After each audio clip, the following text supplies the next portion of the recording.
Nel, kung July 29 na ang opening ng klase, anong taon naman mahuhulog yung talagang pagbabalik ng lumang school calendar?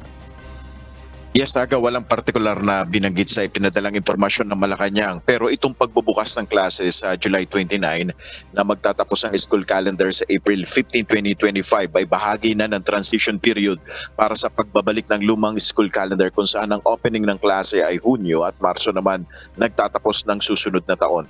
Ayon kay Pangulong Ferdinand Marcos Jr., ang hakbang na ito ng pamahalaan ay bilang pagtugon sa public concerns na ibalik na lumang school calendar. Sa pulong sa Malacanang kahapon kasama si Vice President at Department of Education Secretary Sara Duterte, dalawang opsyon ang ipiniresinta ni VP Sara kay Pangulong Marcos para sa school calendar shift.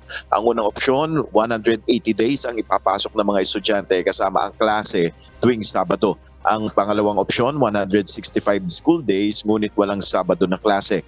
Parehong magtatapos ang school year ng March 31, 2025. Ngunit tayo sa Pangulo, masyadong maikli ang 165 days school calendar na maaari niyang makompromiso ang pag-aaral ng mga bata. Ayaw rin ni PBBM na magkaroon ng pasok ang mga estudyante ng Sabado para lamang makumpleto ang 180 days school calendar.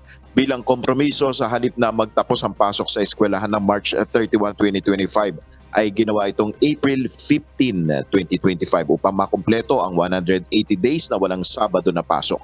Ayon kay VP Duterte, na konsulta na rin niya ang mga guro, school officials at mga magulang ukol sa panukalang school calendar. Yan muna ang ating update. Balik sa Iwaga. Maraming salamat, Nel Mariboho.